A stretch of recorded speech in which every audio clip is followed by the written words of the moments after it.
this that triggers me to record it. So the recording has started now. So you're all on mute. That's obviously just for speed. There is so much information that I've got to get across to you in probably about 2.5 hours that we can't really have the back and forth. Now, if you do have questions or you do have ideas that you could improve or how to help or to make this better, then that's absolutely perfect. Please do me a favour and throw that into the Q&A. I have Dawn Ann from Data Pepper. And she is sort of my trusty sidekick, helping me along with all the questions and make sure that everyone gets responses and everyone, so we can deal with you better in a better way, really. So, hi Cheryl. I see Cheryl's come on from Lovespin. How are you, mate? You're okay? So, yeah, the microphones are on mute. You can ask questions via the Q&A. That's absolutely fine. And once I've finished the presentation, we will then go to the answers, and I'll try and answer some more of your questions.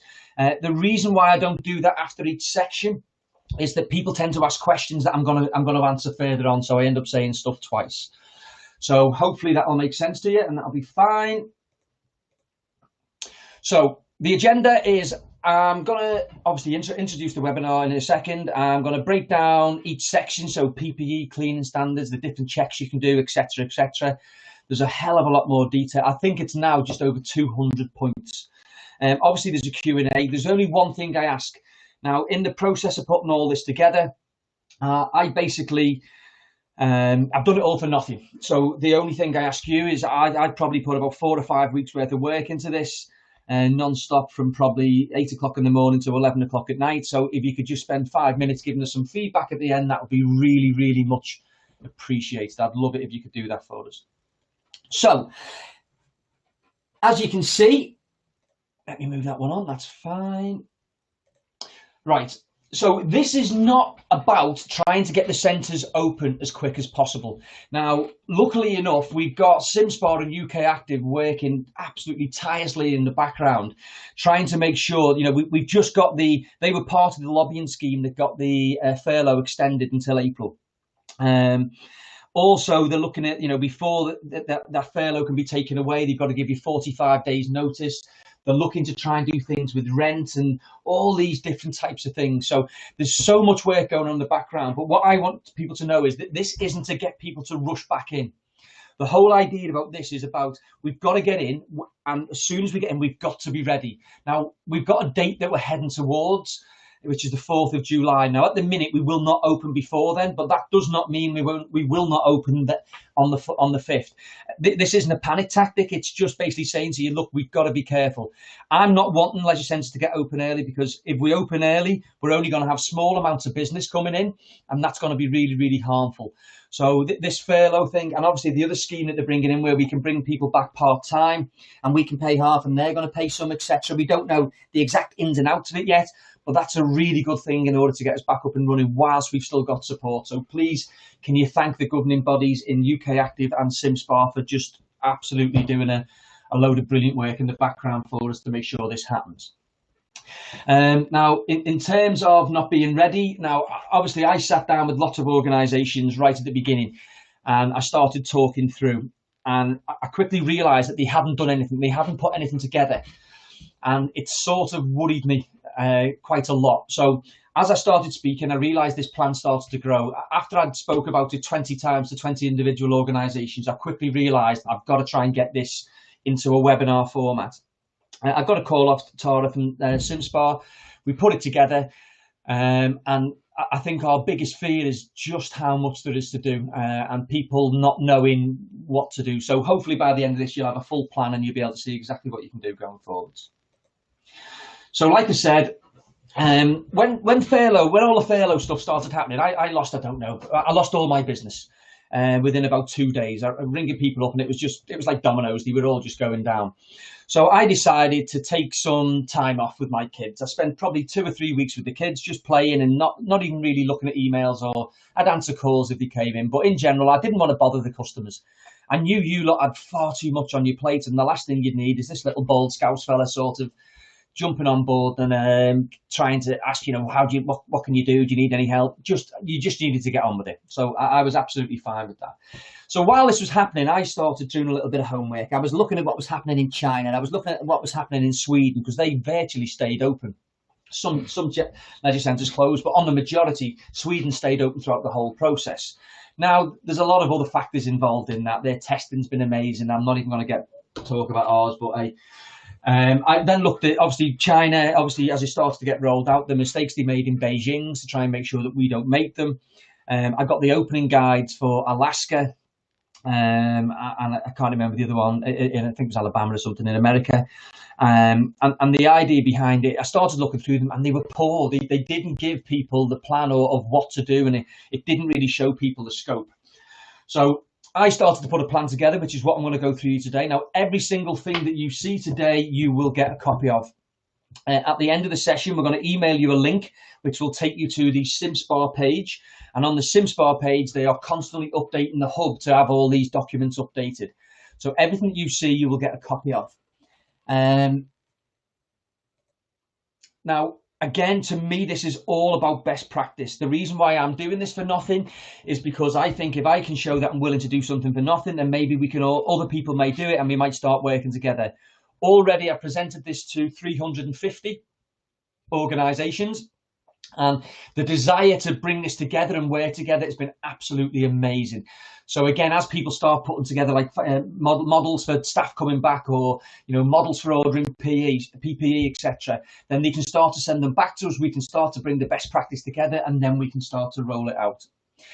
Like I've said, I've had loads of help, and this couldn't have been done without Dawn from Data Pepper. Anyone who knows her knows she's a legend. But she's helped me massively throughout this whole process. She was my very first sounding board to say, do you think this is a good idea? SimSpa have helped me pull it all together. Absolutely amazing, helping with the guidelines, getting me in touch with the right people.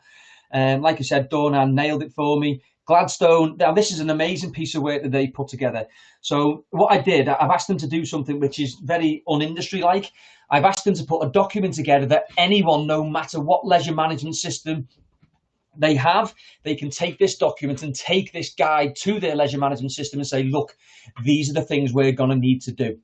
And what I love is that they were first to the forefront again. So thank you very much for your help, Gladstone. It's been an absolute pleasure. And the speed of turnaround, thank you very much for getting it. You'll see it in a minute, all late throughout the presentation as I presented, so that's good. TA6, powered by Alliance. Again, the work that they put together. One of the very first clients I was presenting to when I was building the map, I started putting all the marketing bits and pieces together, and they said to me, well, we've had a little chat with Alliance, so TA6, and I said, so they showed me it, and I was like, brilliant, that is absolutely phenomenal. I rang up Paul Woodford and asked him, said, mate, can I put it in for nothing, please? And he went, yeah, of course you can. And the amount of resources that TA6 and Alliance have pulled together free of charge for you, again, is phenomenal. So what I'm trying to do is I'm trying to create this hub of one place for everything, because it is so confusing. Obviously, we've got UK Active in there. Now, UK Active, they're the ones who are doing all the stuff on the policy, and they're getting involved. There's a new policy that we're waiting on information at the minute, which is about air handling units. I'll tell you what we know later on when we get round to that section, but they're constantly trying to update the guidelines, and they are fighting a battle. A lot of people have said to me, what do you think of the guidelines? And if I'm being honest, I think their guidelines are better than the government's, because they've sort of put the neck on the line a little bit with a few things. So again, thank you very much for their help. We couldn't have done it without yourselves. And obviously we knew we were going to need some cleaning advice during this. So I spoke to a gentleman called Christian Harris, and it's from Safety Slip Services. And there's some information in here, which again, I'll show you and I'll talk you through. But without the help of all these people, this would not have been possible. So what will you get? I'm going to show you a mind map. You're going to get everything. Now, my thoughts you're not going to get, but you will get the whole mind map, and so you can, on a PDF, so you can zoom in, you can see everything that I've talked about. You're also going to get the mind map converted into an Excel document. I'll show you what that will look like, but I know some people like to work in Excel. Me personally, I like to work with a mind map because our brains think from the middle outwards and not in the fashion that Excel tries to teach us, but I'll give you both. There's a lot of templates and guides that I'm going to show you. Again, these are all available to you. They're all being given. Some amazing work. I didn't put the name on there, but Right Directions did some amazing work. I'm going to bring that into the foray as well. So everything that you see today will be available for you later on today on the SimSpa Hub. So I know some stuff, just spoke to them now, and some stuff's already going up as we speak. So we're going to send you a link after the email, and then you'll be able to jump on and get all the information you need. So what do we ask of you? To ask questions, don't put your hand up, please. That was a little spelling mistake from the very first session we did. Please use the Q&A. I can see a few people have already started, so that's absolutely brilliant. The whole idea of this is about best practice. So if you start doing stuff in work, once you sit down and start having your meetings, please feed back information to us. Or if you've got any templates or anything at all, my worry is, let's have a look at a marketing plan. I presented this now, it will be to over 420 organisations. I don't want 420 different marketing plans. I don't want 400 different types of stickers on the floor to tell us we need to do social distancing. It doesn't make sense. That's not working clever. So obviously we're going to try and pull it all together, and we can see what other people can do for us. And I'm going to talk through some bits that Alliance, and as I say, a few other people have already done for us, all free of charge. During the session, if you want to write down the bits that I'm saying, that's absolutely fine. But please think about what help you're going to need. We haven't got much time. And obviously at the end, if you can please feedback, that would be much appreciated. So let me get out of this. I'm going to get stuck into the mind map. Let's get this going. Again, we've got some good numbers on today, so thank you very much. It looks like we're looking at, this is, obviously we're going into PPE. That's the first part of the section. Now, obviously PPE, you can see here, I've done a little guide. So the guide is basically, if it has a red flag next to it, then that is based on the UK Active Guidelines. That is a must do. You have to do it. Now, I also want to get across that the guidelines are the least that you need to do. Okay, obviously it's not really taking into account business practices. It's just the least that you can do to make sure people are safe. So you can see the next flag, which is yellow, which is basically saying that you should do these. And then you've got green, which you could do. I've also added some little codes onto it, which is if there's a little blue dot, that means training is needed. If there's a little green pen, that means that there's a decision to be made in the business. Now, there's also a little grey star on certain things, like you can see here, one for data capture. And this is where it's a good business decision. So data capture would never be in the guidelines. But in terms of how we turn around these businesses and we get the members back in, we have to be good at it. And again, I'll explain it as we all go through. So let's get started on PPE. Now, you can see here that I put it into staff, customers, obviously one-way routes, and tried to break it up. So let's get stuck into this. So first and foremost, we have to decide what PPE is needed. Well, again, if you have a look at this, so what this is saying is the guidelines state that if you are using chemicals for cleaning or you're doing cleaning jobs, then you will have to wear PPE, which is exactly the same as before, right? So that hasn't changed, but in the guidelines, it's saying you've got to adhere to it. So that's brilliant. If you used to have to wear suits and bits and pieces, you've still got to do it. Now, in terms of for reception, I've got masks highlighted here, but the only reason I've got it highlighted because we've obviously got customers on from Scotland as well.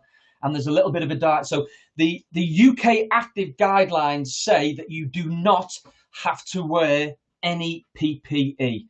Now, I'm going to talk about this in a lot more detail in a second, right?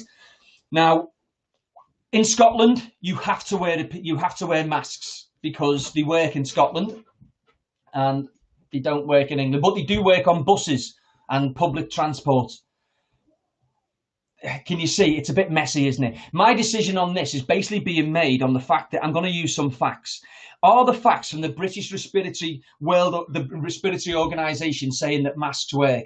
Yes, loads of information. Do they work in hospitals? Yeah. Do we need them on public transport now? Yes, we're being told to use them. So, do we want to put our staff in danger? Me personally, no, not at all. My staff are coming first. So I think this is the big decision to be made. Now, how far you go with this is key. But there's another message I've got to get across to you. I'm telling you now, at some stage, you're probably going to order PPE, whether you go for it now or whether you go for it later. When you go for it later, please don't have a go at the organisations that are trying to get this for you. This is a pandemic. This is major panic. This stuff it's touching the floor and it's gone. I've been working with a gentleman called Dave Goodman, and the amount of stuff that's just getting turned around is untrue. Already, I know of about 30 organisations that have ordered some stuff. So all I'm saying is, if you are going to order some PPE, please don't make that decision later. Please don't do that. Please do it as quick as you can and get your orders in, because you know what's going to happen. You're going to order stuff, and then you're going to have a go at the organisations who can't get you. Get in first, okay? I know from the last presentation I did on Friday, people have already been in and ordered and got their orders in. So brilliant. So what I'm going to show you now, things like visors. Now, again, I'm just going to show you some detail on here. Obviously, in here, under 1,000 is £22.25. With this being PP, there's no VAT. Obviously, it's all about volume. It goes down to 175 if you buy them in bulks of 1 million. Now, imagine the Scottish Leisure Network or Community Leisure or all these groups coming together. This is where the savings are going to be. So it has to happen. Obviously, aprons for cleaning. Now, gloves haven't.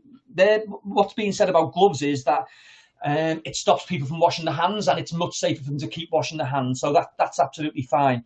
Like I've said, in terms of masks, you've got to have a look at the type of mask that you're getting. So there's a lot of standards and there's a lot of phonies out there. Now, in my process of putting this together and trying to do all this work, I tried to find, I picked out 10 PPE organisations. And obviously, you can imagine they're sprouting up from everywhere. Now, out of the 10, I found out that 6 of them were middlemen, right? And so that's no good for us. We're going to be paying someone that we don't need to pay. I then had a look at, there was another 3, and out of these 3, their prices had shot through the roof. So whereas you'll see the stuff that I'm going to show in a minute on the hand sanitizer, about £2.25 per pack, it was coming in at £9 per pack. They just blown. So I took them off the mark. So at the minute, I've got one person. I'm trying to get more, but I've got one person. And again, if anyone wants any details of this at the end, please send me an email and I'll ping across all the details for you. But let me tell you, please don't have a go if you wait to make the order. It's serious. Okay, in terms of screens, again, you don't need to have them. But if you're in doubt of visors, if you're going to have visors or screens, you probably have one or the other. The screen would probably be the cheaper long-term option than going down the visor route. And again, of course, hand sanitizer. Now, the hand sanitizer, the reason why I put it down for reception is because you're either going to need to create a timetable where they can go and wash their hands, or you can give them some hand sanitizer so they can do it where they are. Obviously, other roles where they've got a bit more free flow around the building, that's absolutely fine for them because they can obviously wash their hands with no given problems. So, the decision you have to make is, are you going to go with PPE? Now, let me just tell you this as well, which is another fact. So in Alaska, when they opened up without PPE, the knock-on effect, they had about 37% of their custom came back. Now, can you imagine only 38% coming back? It's nearly killed them. The amount of closures that are happening is going to be high anyway. Now, if public confidence is low, now, that's where the guidelines and business sense come in. The cost of buying some masks versus the cost of not buying them. I think the membership number will be detrimental if you don't buy them. But that's my own take. You've obviously got to make that decision. So I'm going to leave that with you. Now, there is a slight perk in terms of PPE. So again, I've spoke to some organisations and they're going to be putting together a welcome back safe kit. So this will have wipes in for the customer to wipe their own kit after them. It will have hand gel in so they can monitor their own cleanliness. It will have masks in if they want to use them. It's a pack of 3. Now, the base packs that I've looked at, this is without you sort of getting together, that pack would cost you £6.94 if you sold it for £10. Bear in mind, again, just hand gel alone in Staples is £9. So a £10 for a pack would give you £3 and 6p worth of profit per pack, which is a no-brainer. You know, this is going to be costly. If we can try and get some of that back, then to me, that makes sense. Okay, also regarding PPE, there's a bit of a training need. We need to teach them where to get it from, how often does it need changing, and how do they reorder. So again, if you buy cheap masks, they may only last for 2 hours. If you buy good masks, there's certain masks now that you can buy which are washable and you put filters in them. You've only got to change the filters, and there's so much out there. So you've got to speak to someone proper. So again, if you haven't got PPE already, just give me a shout at the end. But people need to know where to get it from. In terms of advice, so we need to train our staff on COVID advice. So again, we've added these. So all these posters and things are going to be available at the end. but we have to train the staff on how to wash your hands, what symptoms to look for, what happens if you get COVID, etc., etc. We can't assume that they know already. We also have to train the customers. So again, this is a World Health Organization poster, and it basically just explains the 7 steps that you can do to make sure as a customer you can do what you can do for us. Teaching people no handshakes, not even the fisherman's one where we're touching. We've got to keep the 3 meters squared or the 2 meters of distance in between us. Other things to look at for staff is staff rooms. So how do we prevent grouping? In terms of guidance, it's a must. You have to prevent grouping. So I know some organisations have said that it's gone. Staff rooms are not being opened within phase 1 and maybe phase 2. Some organisations have said they're going to do a timetable. So one receptionist, there's enough space for one receptionist, one fitness person and one leisure assistant. Again, if you're going to do that, what lunch advice are you going to give to everyone else? I'm assuming your lunch advice now is to take people away from their workplace so they can refresh and recoup. But now, is it going to be go to your car? Is there an outside space you can create for them? So you've got to have another plan for it. In terms of meetings, obviously, I'm sure most of you have done this already, but what can you get across onto virtual? Staff ratios. Now, again, this is key. You're going to need people to manage queues. You're going to need people to break up the groups of people because they will group. Now, this is a really good idea that someone had come up with that I spoke to. As when they go back, they're going to have an A, B, and a C team. So basically, instead of switching all the staff around as we normally would, they're going to have teams. So that team always work together. So if someone did get COVID in the team, it would only affect a third of them and not everyone.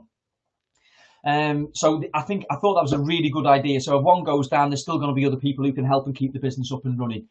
So yeah, consider possibly putting your teams into groups. When I used to work in McDonald's years ago, when we were in the kitchen, they used to have a timing station every 30 minutes. We used to have to wash our hands. So basically a buzzer goes off and then one person comes in and takes over from them and then they move. So you have a floater that comes round and covers the reception and etc., etc. But again, you might be able to get away with that with hand wipes for reception. But how often do you want your staff to wash their hands? It's got to be at least every hour, surely. Now, there's another thing regarding staff. Now, I know I was speaking with, I had the chance to speak to Rebecca Cox yesterday, who's the MD from the Institute of Swimming. And he said one of the problems that they're having is that you've got a lot of older staff. Well, a lot of these older staff are going to be quarantined, so they're not going to be able to come back maybe when you're open. So you've really got to bear this in mind as to who will be able to come back and who won't, because we've got to make sure it's safe and we don't want to put anyone in danger. Whew, that's only the first one. There we go. Customers. So it's the guidelines state that you can supply hand gel for the customers. Again, I'd sell it. That's my own take on it. You can do what you like, but that's what I'll be doing because I would still be providing it for them to buy. But what you actually have to provide is, if you are going to provide it, try and put it somewhere where it won't get stolen. But what you actually have to provide is somewhere for them to be able to hygienically clean their hands. Okay, so that could be the sink. So you don't theoretically have to follow. The guidelines are a little bit grey, yeah? There's a bit in there now saying that no personal towels are to be used. So I wipe one kit, then I go and wipe another kit. It's not that. It's got to be individual paper towels for each piece of kit that gets used. Again, let's get this built into a video. I'll talk about that further on. The customer needs to understand what's expected of them. So cleaning of kit after use. Now, again, this to me, wouldn't it be great if one organisation could put together a video to show how to clean kits? Then we could roll it out across everyone else. And that would be one more job that everyone doesn't have to do, but it'd be perfect for us. Now, I spent a lot of time looking at all the forums for all the various gyms that had opened and all the supermarkets because they were the ones. Now, one of the big problems here is that people waiting in queues, could imagine it's going to be raining, it's going to be horrible. They just been in work all day, they've had a horrible day, they've been paying gym membership and they can't get in or they've got a queue outside. We have to teach staff to deal with the conflict. So the main bits of conflict that are coming back are people are not going to be able to book the services in which they're paying for. So you need to have a plan A, a plan B, and a plan C of what you're going to do. And also when people get angry waiting in queues. Again, I'm going to talk about queuing systems a little bit further on. Blue rollers needed, hand wipes. Again, selling them would be the best option. Now, barriers, this is a key thing, is I have this crazy vision that every site's going to look like something from CSI. There's going to be like red and black tape everywhere. Sorry, black and red tape and all pictures of bodies on the floor so you can't walk. And maybe that's not to that extent, but I think we can make it look a little bit better than just all the red and all the orange, the yellow and black tape and stuff that I've seen sort of getting bandied around everywhere. So make sure we can target people and make sure they can stay 2 meters apart. Car parking machines, what's your plan? You know, if they're contactless, brilliant. If you've got to touch the pin, what's your plan to make sure it gets cleaned ready for the next person? Is there going to be something left there, or are you going to turn them off? Again, I know this is all cost, so I totally understand it. So the cost of turning them off would be crazy. The cost of making sure there's some wipes or something there, but how did they not get robbed? You've got to think of it all as a load. It's a declaration. So when customers come back, what do you want them to sign before they can come in? Again, I'll talk a little bit more about that in the induction section. This popped into my head last night: door wedges. Now, there's going to be a lot of doors being wedged open, so there's less touch points for people. Obviously, fire doors we can't. I totally understand that, but certain corridors we might need to put wedges and bits and pieces in. Now, if you're doing that, that might also mean that you need to change your fire procedures. So again, please bear this in mind because it's absolutely key. But we're going to wedge the doors open so we don't need to touch them and we don't need to pull them, etc., which is lots less touches. But again, then if the fire alarm sounds, we'd have to run and take. You're going to have to bear it into account. Spectator customers, so only one. So if you're bringing a child, it can only be one person that brings them along. So you can't have 2 grandparents coming to drop them off. They're probably not going to come in because they're probably going to be in house. But you couldn't have the mum and dad both coming in, etc. Or if you have a mum coming and the dad, you know, the mum leaves and then the dad comes and picks them up. I'm going to talk later on about transfer of the child and how they can't leave them with us because we're not a baby minding service. Bike racks and what you're going to do, and bins. I don't know whether you've noticed, but a lot of the councils have put on their bins that they're not going to get as emptied as much as possible. Now, years and years ago, when I was in McDonald's, we got bin bag training. Now, I know this sounds crazy, but every single day, every bin would have. So you get the bin, you put your bin bag in it, you tie it up, make sure it's tight, you put one big and then they put 8 bin bags in.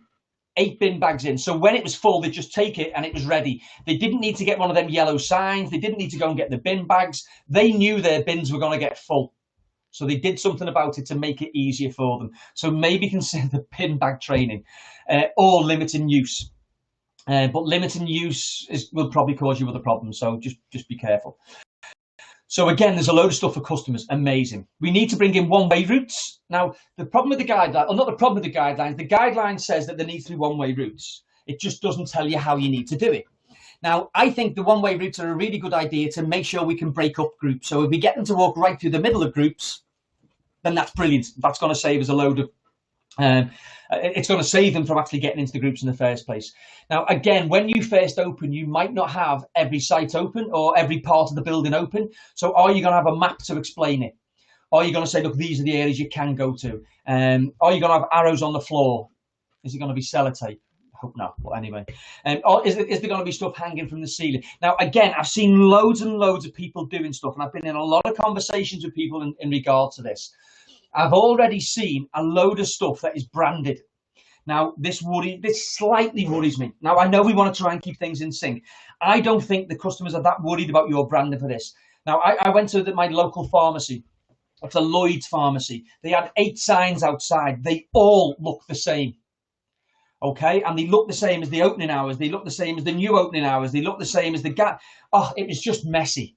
Right, I think we need to create signs that are going to stand out. So I know this is something that Alliance have looked into and are doing and pushing together, so you can just pick up the templates and take them yourselves. And I know that UK Active are also looking to do this. There are other organisations out there, but please consider we need this information to stand out. So by branding it and giving it all your brand colours, it's going to blend in.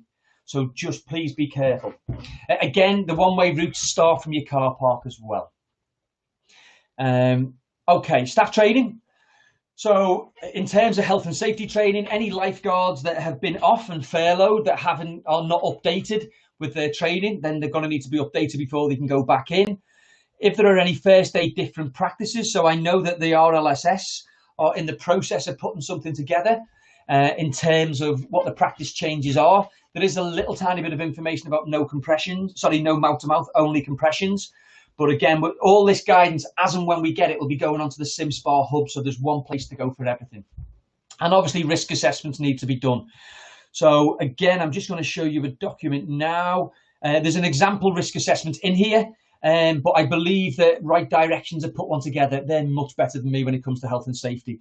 So there's one here definitely, but I'm sure the one they put together is much better. That'll probably be the one that goes onto the SimSpa hub. Again, this takes away a massive headache for people, because every single person's going to need to do it. No matter how big or small your venue is, you need risk assessments for your staff and for the customers. So they'll all be done and given to you as well. This next thing is a COVID outbreak plan. So let's say, for instance, you open up and one of your staff gets COVID, or you open up and one of your customers gets COVID, or whilst they've been in the building. So they bring you up and say, look, I was in there yesterday and I had it. What would you do? What would your plan be?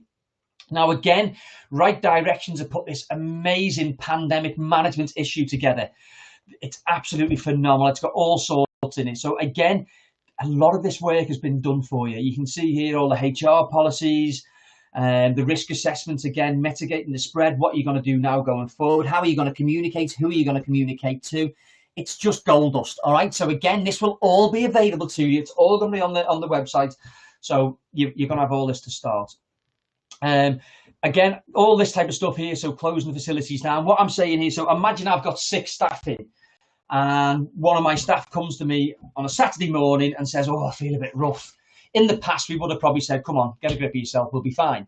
Now we're going to have to go, okay, go home. Don't come back in for 14 days. Now I'm going to have to close. Maybe it's the small pool to close, or maybe it's the I'll take in or take one out the queue. Or so you've got to have a plan for what you're going to do when that happens, because your staff, there's a high likelihood that your staff will get corona. Everywhere else that's open, they've got it. Yeah, so we've got to understand this. We're hoping that it's not going to happen, but it's a pandemic. We're not in control of it. It's invisible. Deep clean, I'm going to take that further in a minute. And by law, you have to report all the sickness officially. So again, the guidelines of how to do that will be on the SimSpa website. First aid cover, like I was saying before, no mouth to mouth, just compressions. And if any of you end up, I know some of your sites have been turned into hospitals or refuge centres or all sorts of stuff, some amazing work you're doing out there in the community. There's a likelihood that some of you may become testing centres. Now, as and when you start to do that, I'm happy to try and put something together so we can have a guide to help other organisations do the same thing without making mistakes. Okay. Jesus Christ, that's only PPE. Right, are we ready? So let's get stuck into all this other stuff. Let me just move it around a little bit so we can see it. So next we go on to cleaning standards. So we have to break down the regularity of what gets cleaned and how often.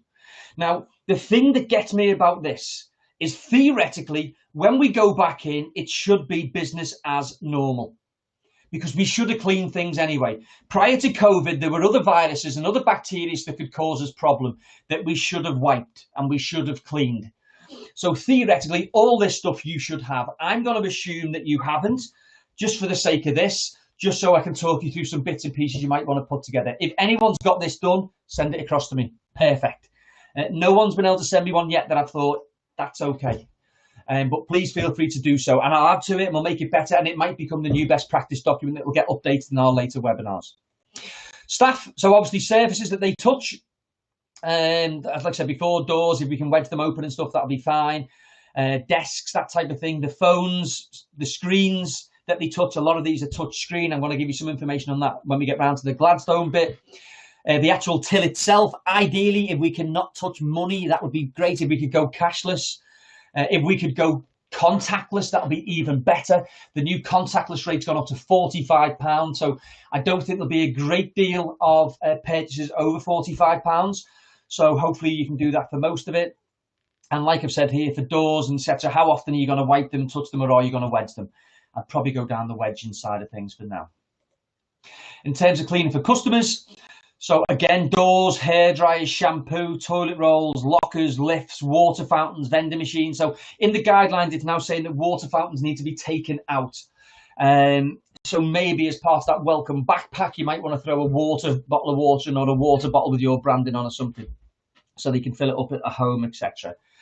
But yeah, water fountains are out. So I'm going to just add, excuse me for doing this during this, I'm just going to add a red flag to that. Vending machines, again, depending on contactless, there's touching. So they just need to make sure there's a way that they can wipe in between. Or do we set up a criteria where we say every 20 minutes, every half, whatever it is. I should imagine there's certain times of the day where the vending machine will get used a hell of a lot more, probably prior to school opening and just after they finished. I know we're meant to be looking after people's health, but it tends to be when vending machines get used. Okay, so cleaner training, key. So what cloths, what kit do we use, what sprays, what hoovers, what tile cleaners? We've got to understand all the cosh. We should have done all this anyway. You've probably already got it, but brilliant. We're going to do it going forward. Have you brought in any other stuff, etc.? Again, the customers need to know, the expectations, so some videos. Now, again, I'm going to show you some information in here about some guides for cleaning. So how to clean floors, how to clean toilets, I'm going to give you a document to give you started. But what I'd be doing in terms of my cleaning is I'd be videoing it. So imagine I walk up to, I've got to go and clean the toilet. Well, I need to go to this cupboard. These are the tools I'm going to need. I walk over. So I'm going to start at the top because obviously it comes down. We start at the top, and this is where we use this chemical. We make sure we have this mask on, etc. So by videoing me doing the task, it probably only takes a little tiny bit longer for me to get the documentation so I can train other people. Writing some of this stuff up might take you a while. I'll give you a pack to get started, but please, please, please try and get these packs. This works so well for e-learning, Now, I also know that Christian from Slip Safety has got a floor calculator. There'll be a link to it on the SimSpa site. So what this is, you put in your floor dimensions and various different things and how many staff you've got, and then it will tell you how many days it will take you to clean that properly. Again, I'll explain now in this next bit, which is about the deep cleaning. So deep cleaning. Is anyone else frustrated with deep cleaning? I've asked the question, does deep cleaning just mean when I use 2 cloths and not 1? Well, no, there's a little bit of science behind it. The science behind it is that in order to deep clean, first of all, you have to clean all the grime and all the dirt and all the bacteria that you can physically see and get off it. Now, once you've done that, and that is air dried, and it's important that it's air dried and not wipe dry, because when you wipe dry, you're pushing germs around.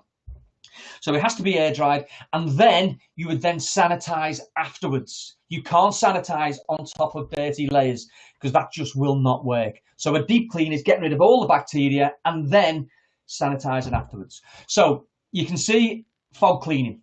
It's a green. So theoretically, you don't need to do this. If you have a look at every single media clip in China and America, they've all got on PPE, funnily enough, and they've all been fogging their gyms.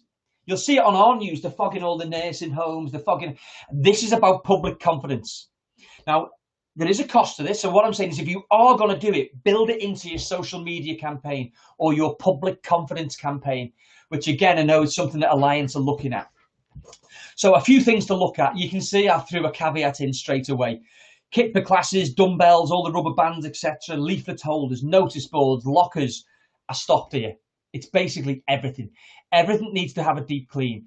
Can you imagine your customers are expecting that site to look the way it was, or in their head, how it looked prior to closing is how they see it. Now, I work with a lot of organizations and I do this thing called the Fussy Customer Walk or the Queen's Visit.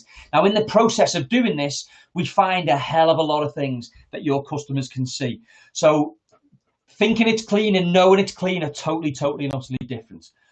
Sanitization stations. So what is that? Is that just a cloth and a spray? Is it some paper towels and a spray? Is that what it constitutes to? Or is it a proper unit where it has proper cleaning stuff on there? Now, again, if you're going to get these, I know organisations have already organised them. These are going to be like rocking horse poo, just like the doorstops are, just like the PPE will be, just like HEPA filters will be later on when I get round to the air conditioning bit. Some of these things, they're going to be so hard to get hold of. So please don't wait. This is part of this. The reason for this is to give people that little kick up the bum to make sure we can get it out there and get the stuff we need. But the sanitisation stations, where will they be? How often are you going to clean them? And how often are you going to refill them? So again, if you're gonna, I'm forever walking into gyms and I go to use the hand stuff that's been empty for 3 weeks. So going forward, the customers are going to be far too sensitive to allow that to happen. Now, there's going to be a lot of checks that are needed. You can see I've starred this. So yes, we need to train people on it. And I think this is about making sure that managers are checking the checks. Excuse me, I have a little drink. Now, I was in an organisation the other week. How good were these, right? 8 o'clock in the morning, and they'd already signed off their 10 o'clock checks. Amazing. How good's that? Then, in the same day, I was doing my fussy customer walk, and at 3:30, the 3 o'clock one hadn't been signed off. But when I finished the training at 4, it had, which I thought was funny. So it's that's what's got to stop. We have to physically check the checks. Now, there's an amazing piece of kit. I'm sure Christian talks about this on his cleaning sessions, and it's called Fresh Check. And just, Doran, can you give me a nod if you can see that? Yeah. So what this is, this little bottle here, 48 quid, bit of it. Now, what this does is you spray it. I'll get about 100 goes out of this. You spray it onto a surface, and if it stays purple, it's fine. If it goes green or starts to turn any yellow or red, then it's going to show that there's still bacteria on these surfaces. Me personally, when my managers go to check, they'd be doing one spray, take a photograph and come back and they go, yeah, it was actually fine. They've got to check the checks. It's that signing off thing. Signing off so we can't get sued isn't good enough. We have to physically check the checks. I normally rant about that one, so if I did get a bit frustrated, then I'll try and stop for a bit.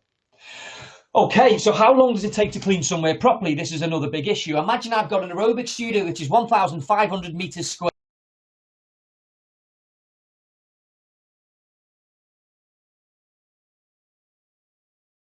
Has my sound gone off? I believe my sound's gone off.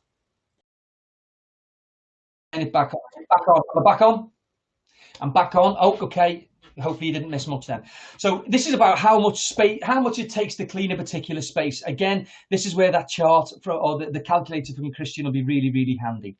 Now, what I've put together for you in here is there's a couple of things. There's a PPE log, so you can order in it. So how many masks would you need per shift, depending on the quality of what you're buying? How many gloves, if you don't want them, get rid. How many shifts would people do? And then it would work out how much you'd need to do. Example, like I said, example risk assessments. Let me just move this little thing. So here's an example cleaning document. So what this is, again, you're getting a copy of all of this, but this is a document that talks you through what cleaning you need, what color coding you might want to look at if you haven't already got it, how you monitor the service, how you allocate tasks out, where staff can stand, what they can do when they're in those areas, and what that looks like. There's also a cleaning standards document. So how do you clean the urinals? How do you clean the sinks? How do you clean the toilet cubicles, the mirrors? Please get video to add to that, because video gives us so much more than the words which are on there. Okay, so all of that is all free. It's all coming your way. And I know that there's a load of good stuff happening as well over at Right Directions. They're running some webinars. And please have a look at them and get across there, because there's some amazing stuff. When it comes to the health and safety of bits and pieces, okay, I've put this together, but it's not my bag. Anyone who knows me knows that it's not my bag. I love helping organisations to do better. And not just be safe, but they are amazing at it. So all this stuff will be going onto the SimSpa website, and some of the stuff they're doing over there is brilliant. So please have a look. Not yet. Stay on this for now, though. Yeah. Okay. Next one. COVID checks. So sickness reporting, non-negotiable. You've got to do it. It has to happen. Risk assessments, non-negotiable. Has to happen. So already you're going to have a copy of that virtually done for you. All you need to do is change it to your site. And make sure it adapts and do it that way. Now, this sign that you see in here is called the welcome if sign. This is a sign that they're using in Sweden. So I know that SimSpa are going to put one of these together for our industry. Okay, so this is basically saying you are welcome if you adhere to this. Me personally, I'd probably build this as a video. But the idea behind it, it's about saying, look, you can see what it says on this one here. If you think you haven't got COVID or you've been tested and you're free, you're fine to come in. If you're not sure, but you could get it here, so please, that's your choice. And then it tells them what they should be using, etc., and who should stay away. Obviously, staff checks before returning to work. So before the staff come back, are they aware of isolation? Are they aware of what cleaning needs to do? Are they in need of, of the masks and the PPE or the things that you're probably going to ask them to wear, etc., etc. And then we put a little test together and get it on their file. So the problem is we've got to train people properly and we've got to test for it.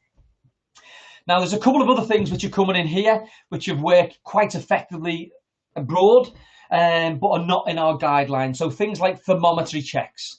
Now, I'll tell you why I don't think they're being used and they're not in our guidelines. So in China and various places in America, everyone comes in, gets a little a thermometer pushed onto the forehead.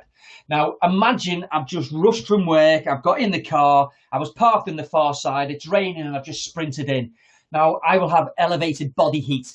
Now, this might not know why my temperature is elevated, okay? Because obviously we start to sweat to allow our body to cool down. So by using a thermometer, I think you're sort of asking your staff to become doctors a little bit. And I personally wouldn't put them in that position. I would leave it to the customer to say. If people, as and when the testing ramps up, so apparently by the end of April, we're going to be on 100,000 tests per day. What are we on now? 6? I'm only joking. But as the testing gets ramped up, you might want people to bring in their test results for you. So I know that people like Gladstone are trying to make it available so you can add this to the system. So we've got a check already built into the system for you. Other niceties here are thermal imaging. Now, this baffles me. I go throughout the UK and we struggle to take photographs of people. So thermal imaging, I think, is probably a little bit beyond us. And if anyone's got probably anywhere between £7,500 to £15,000 to put it in, good luck and congratulations on having the money. In terms of audits, so again, I've had some amazing stuff put together by a company called ProInsight. Now, this the work that they've done. So they've already put together a post-COVID consumer audit. You can see there's so much information in this. So again, this will all come onto the website. And again, what they've also done is you can actually see the exact sort of templates of what they're going to do and what their surveys look like and the questions they ask and what they should be looking for. It's really, really good stuff that they've already done. So anyone who's looking to do any mystery shopping, I just think it's essential to have mystery shopping. I don't think it's a nicety. So it's a green because of the guidelines, but in my eyes, in fact, you know what? While we're here, I'm going to throw another little star on it. I'm going to go mad. I'm going to go crazy, I think. If I can find the stars. There we go. I have a little grey star. Mystery shopping. Lovely, jubbly. So they're the COVID checks we need to do. The next one that we're looking at is reception measures. So the red are the things we have to do, and all the others are things that we probably should do. So you need to prevent groups. How you do it is up to you, but you need to prevent groups. This next one is where all the issues are going to be caused. So where do they queue? What does that look like? Sorry, Dornan, is that for me? No, it's okay. Sorry, I was just checking. So they need to know where to queue. That's key. How are you going to do the spacing? Again, I'm just worried that people are going to get super lovely branded spacing.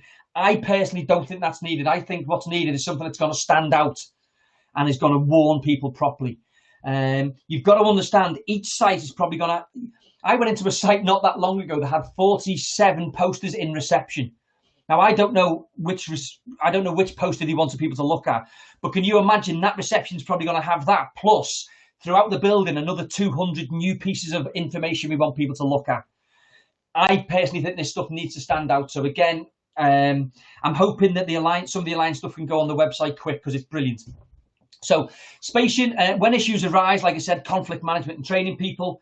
Capacity levels, so how many people are you allowed in and how are you going to measure it? So we know that the distance is 3 meters squared that we need to do, yeah? So from the 3 meters squared from around that person, that's why you'll probably see it's 1.5 on the welcome if sign that was from Sweden. Are you going to click people in and out, or how are you going to monitor who's in? Are you going to do it just for the gym? Because you're going to find it hard to see who's gone where. Knowing how a majority of your sites are sort of going. Also, in terms of flow count, how are you going to try and monitor? So what I'm saying for that is, are you going to have separate queues? So imagine you've told me to book for a certain class. You don't want me in hanging around beforehand, but there's a massive queue of people trying to get in. I can't get in that queue because I'm going to miss my class. What's your plan? I've seen it in supermarkets where they have elderly people who can go in straight away and they have queues for everyone else. But originally, the people had to walk past everyone in the queue, and it was causing lots and lots of animosity. So by creating another door or another entrance, then this allows these people to go in sort of without getting conflict and grief on their way. So again, social distancing. What does it look like? Now, again, there's been an amazing art thing put together by SimSpa in terms of social distancing, which is this little baby. So again, what this does, this gives you the full guide of exactly what you need to do. And again, as and when this gets updated, we'll make sure this all. So this now will be on the SimSpa website. Well, this definitely by this afternoon. For reception in the teams, can we make it cashless, ideally contactless?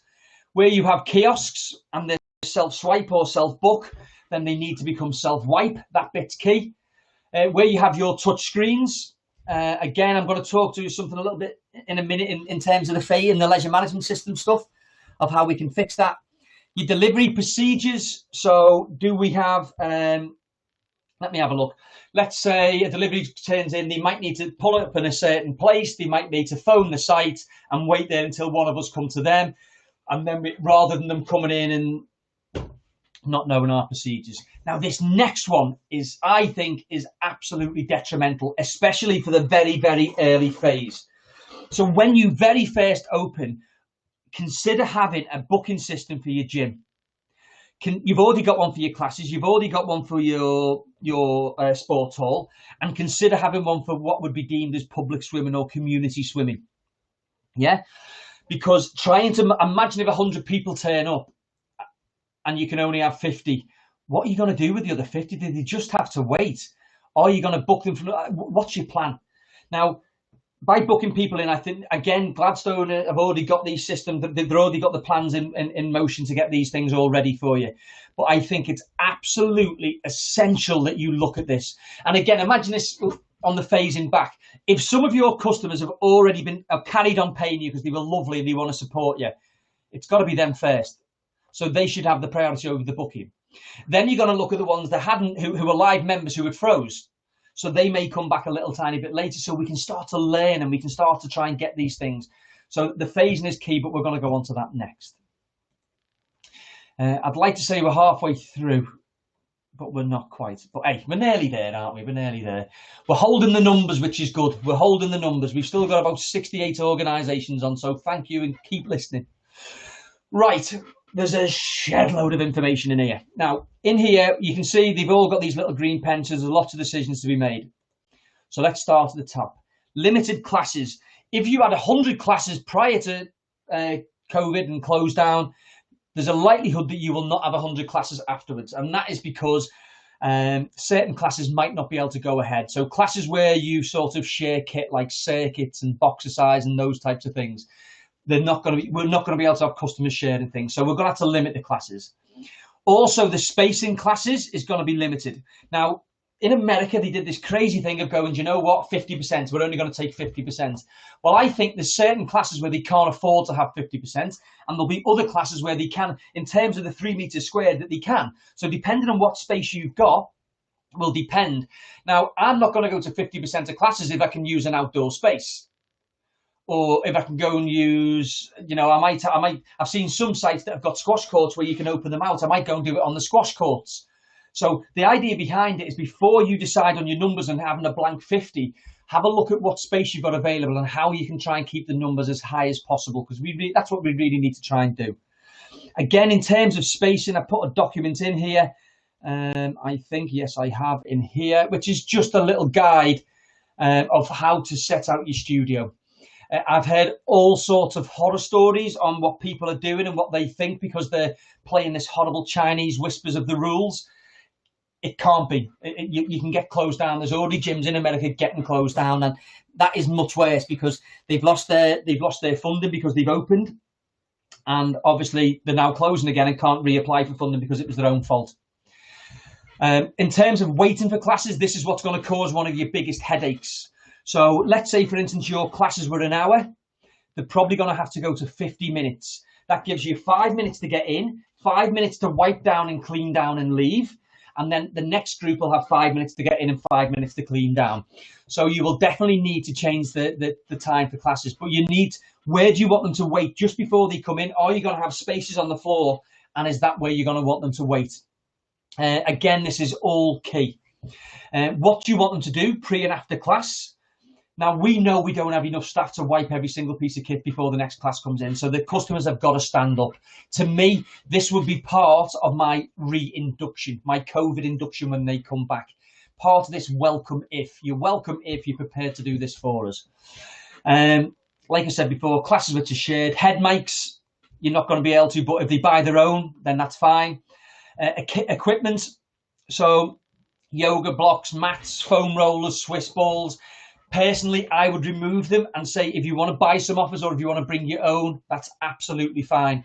Bring your own mask. BOYM is a massive thing that's trending in America at the minute. And it's about bring your own mask to any venue that you go to. So it's a bit like Boris saying on the buses, bring your own mask. So I think this is just going to grow and grow and grow. Because funny enough, the masks work in America as well. I'm going to leave that bit now. I think you get me point. And again, like I said, in terms of classes, what space and bits and pieces can we use? Is there any green space? If we're only opening up for half of our customers, can we use part of the car park? What can you use? Let's try and utilize everything. The gym. So, like I've said, I would have a COVID induction. Now, in this induction, you can see here this bring your own.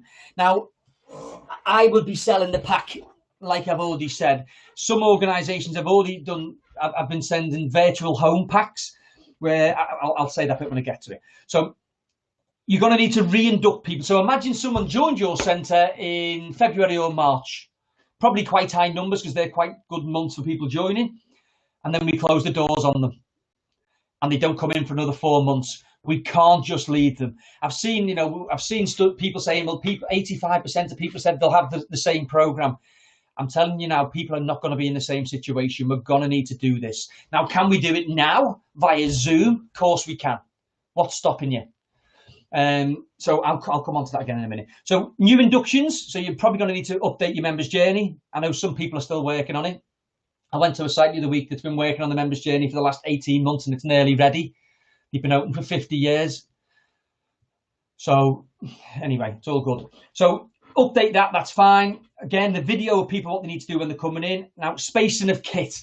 So imagine I've got 12 treadmills. 1, 2, 3, 4, 5. I might be going, this one's available, 2 meter space, then I've got to put this one out, or I might need 2 out and then another one. What some places are doing are using squash courts or using other areas of the building to make sure people can still utilise the kit and still get something from it. Now, in terms of inductions and things we can do now, prior to people coming in, we can be re-inducting them and writing them programs.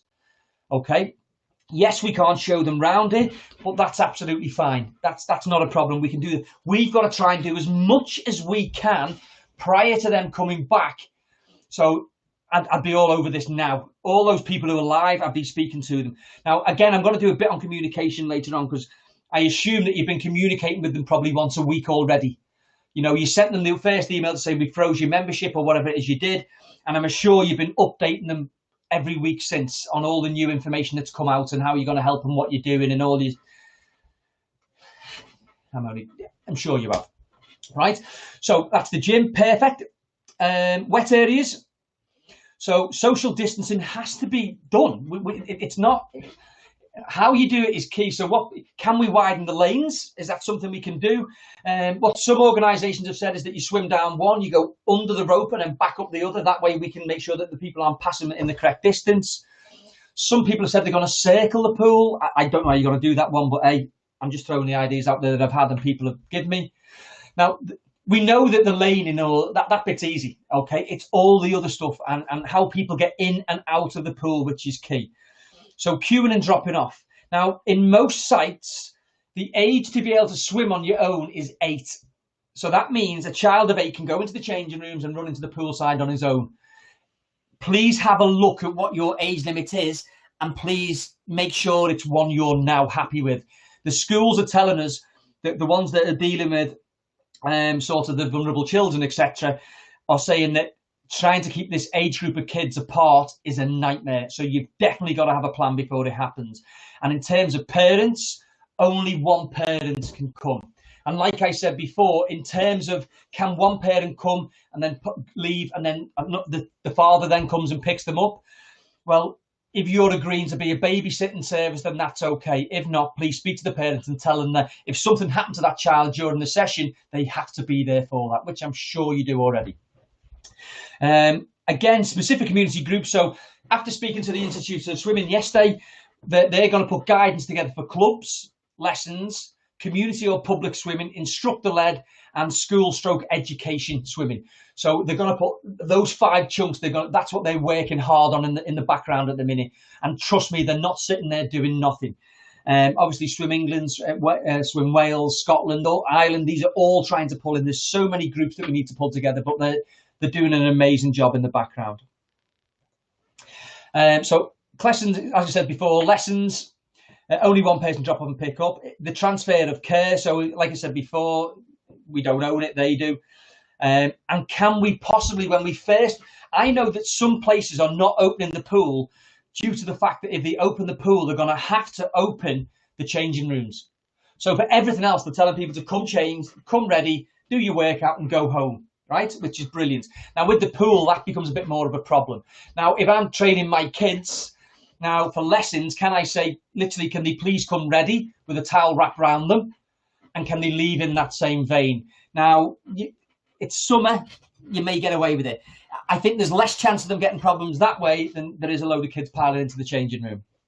So when I spoke to people, they've said to me, if I was taking my kid, I wouldn't have them in the changing rooms anyway. So, but we can't use common sense, because anyone who's done any training with me, there's no such thing. Common sense is something that you think someone else should. Common knowledge or common practice, I'll have that, but that's because we trained it in. Saunas and steam. Now, I'm going to tell you what the guidelines in. The guidelines says that these are okay to stay open if you can do the spacing, the social distancing. Now, my only worry about this is the steam room pushes air around. There's a little bit later on I'm going to talk about air conditioning. So the fact that it pushes the air around means that it's pushing around COVID. So if it was me, there's no way my steam room would be open. I don't know how many people have a big enough sauna to have 3 meters squared per person. So 2 people in there, you need 6 meters squared. I don't know how big your saunas are, but that would be up to you. That would be up to you. Okay, if you close the pool, PUTAG put some guidelines together to say what you should do in order to close your pool down. Obviously, to get it back up again, the Institute of Swimming are vying to have 3 weeks to get a pool back up and running, to make sure that we can get all the chemical levels back up. Now, we know that we're going to need to have microbiological testing. Now, can you imagine the queue when that kicks in? Okay, so they're going to need to microbiologically test your pools before they can reopen. Now, that's going to be your problem. So we've got to try and phase this in. So please, again, bear that in mind. And if you work closely with your local testers, just get in the queue quick. Like I said before, things like floats and pull buoys. So what PUTAG have said is that because the chlorine kills COVID, so as long as I get a float, dunk it in the water, then the COVID would be killed. The problem we have in the pool is that this is an airborne disease. So if I come up tired and cough and splutter, then you can still catch it in a pool area. So that's why the 3 meters has to stay. But we are extremely, we're really conscious of how this has to work. And we also know that swim teachers need to get closer and need to do things. So again, it might be with masks or visors or whatever you're going to do to put them in the safest position that they can be in. Okay, but yeah, the aging workforce, because they might be in quarantine, they might not be able to come back. Gym hall.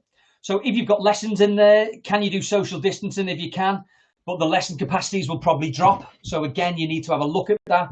Group activities and team activities like football or netball or basketball, I just can't see them happening. None of the NGBs have come forward with anything as of yet. And until they do, it's on your head, be it. So in my eyes, I just don't know how you can social distance playing football or netball.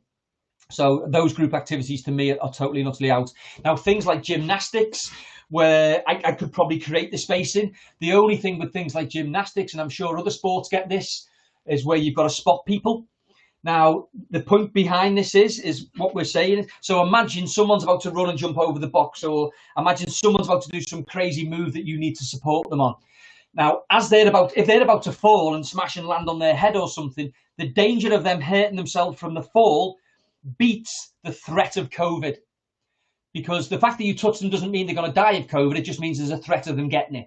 So at that moment in time, that safety measure becomes more important. But we're hoping that the NGBs are going to give us a little bit more on that as and when we go in. What most organisations are doing is they're using those areas to get more of the gym kit in to spread things out. So they're making sort of like 2 gyms.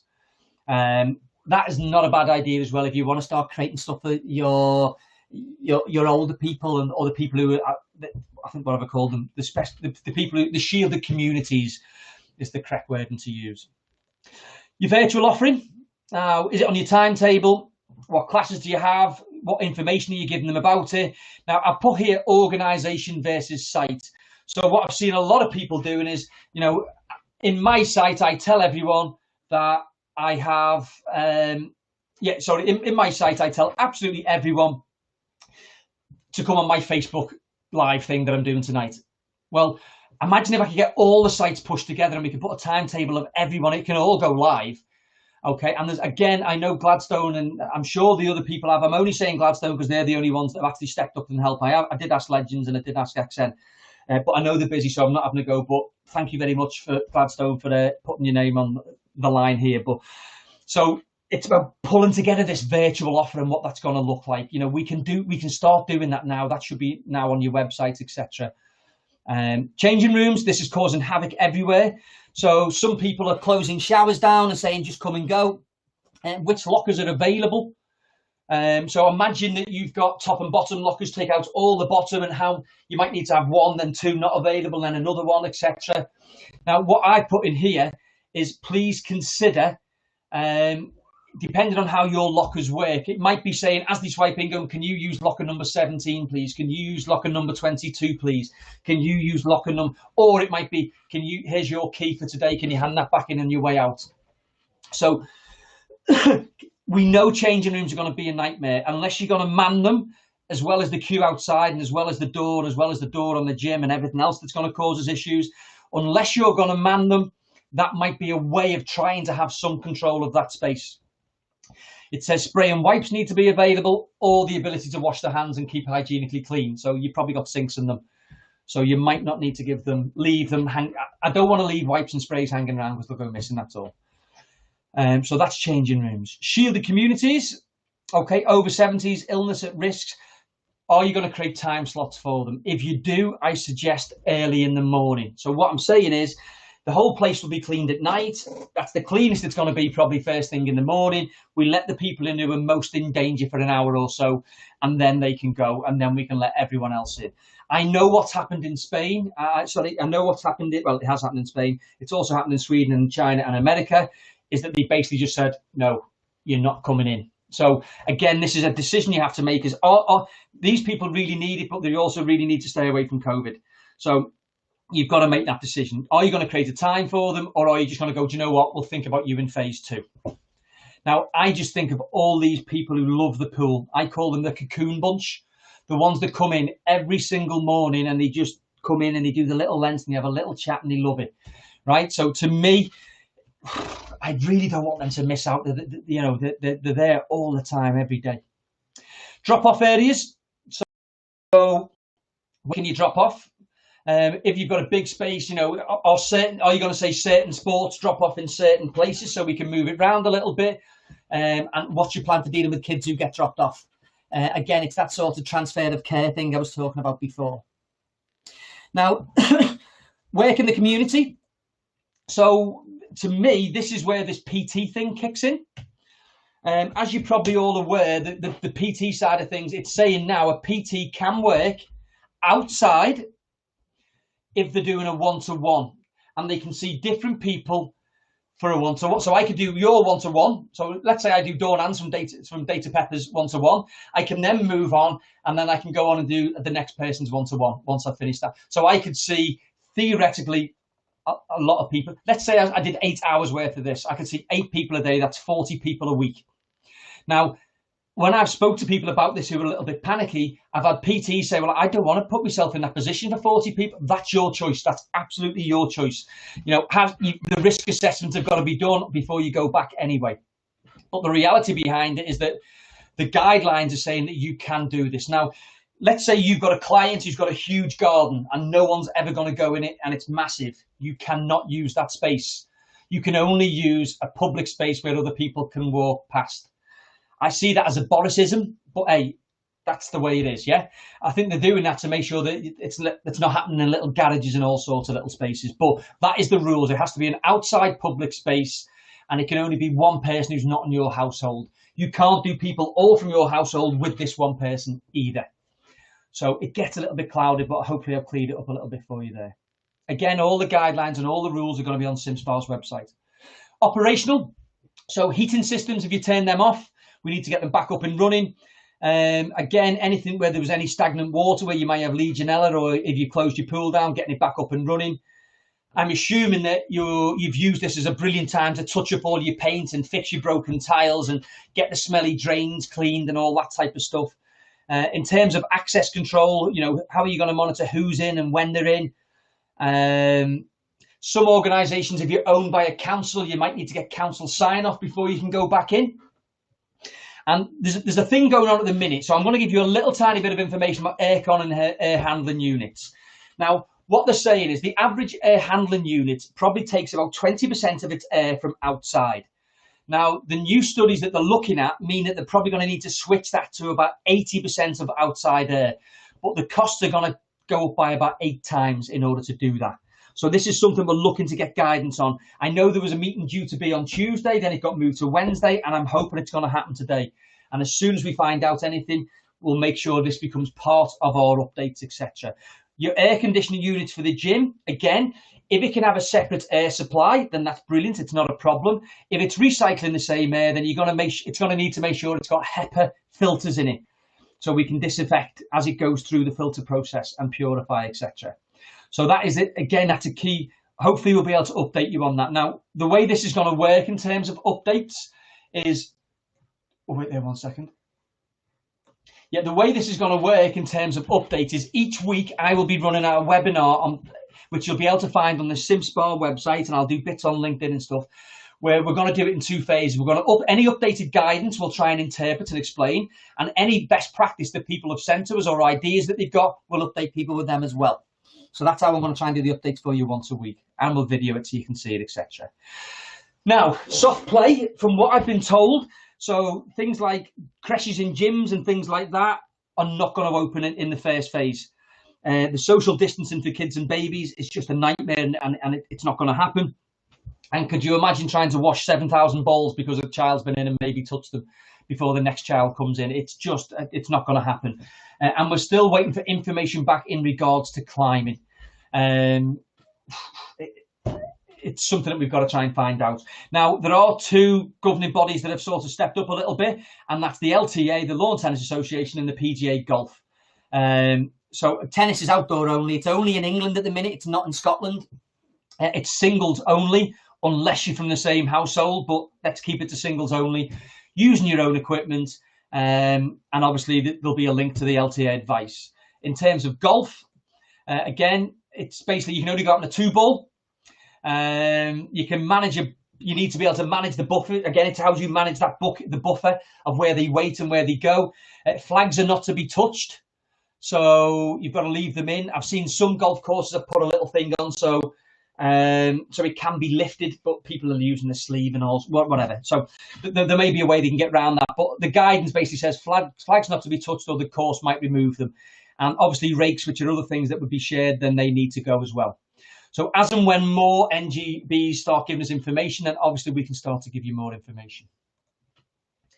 Okay, not long now, not long. We're getting to the good bits now.